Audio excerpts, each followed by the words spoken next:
Bienvenue sur la chaîne du Compte qui compte, je parle compta. Aujourd'hui, nous allons voir la définition de l'actif. Et Amanda? Pour moi, être actif, c'est faire de l'exercice. Blague de comptable. Merci Amanda.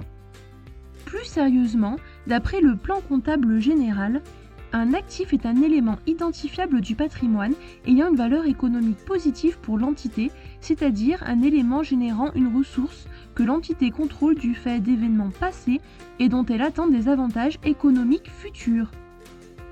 Élément identifiable, valeur économique positive, génère une ressource que l'entité contrôle du fait d'événements passés, avantages économiques futurs. Et là, c'est le drame. On est en conjugaison ou en compta? Pas de panique. Pour mieux comprendre, retiens la définition du bilan qui représente le patrimoine de l'entreprise avec à l'actif tout ce que l'entreprise possède. Pour être enregistré à l'actif, un bien doit respecter 3 critères. Le premier, le bien doit être identifiable, c'est-à-dire qu'on peut clairement le différencier des autres. Le deuxième critère est que le bien doit être contrôlé par l'entité ou l'entreprise. Cela veut dire qu'elle dispose des droits de propriété lui permettant de retirer un revenu de ce bien ou d'assumer les risques. Enfin, le bien doit procurer des avantages économiques futurs à l'entreprise. Cela veut dire que son utilisation doit générer des flux de trésorerie ou autrement dit du cash. Et là tu te dis ok, mais dans la pratique, ça donne quoi?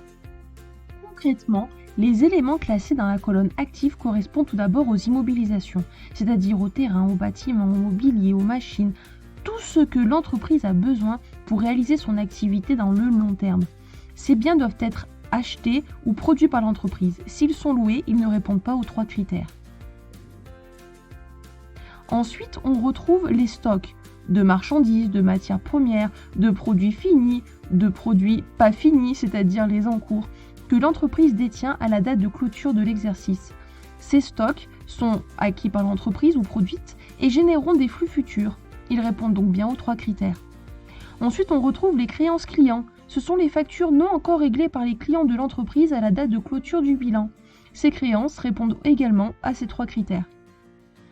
Nous avons également tous les comptes de trésorerie, les comptes en banque détenus par l'entreprise, les disponibilités, également des placements à court terme de l'entreprise pour pouvoir avoir des flux de trésorerie. Et enfin, nous retrouvons la caisse. Les actifs sont classés dans le bilan du moins liquide en haut au plus liquide en bas. La liquidité d'un actif correspond à sa capacité à se convertir rapidement en espèces sans impact sur sa valeur.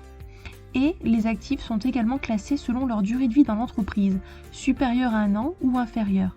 On retrouve donc en haut les immobilisations, enregistrées dans un compte de classe 2, puis les stocks en cours dans un compte de classe 3, les créances clients et autres créances dans les comptes de classe 4, et enfin la trésorerie dans les comptes de classe 5.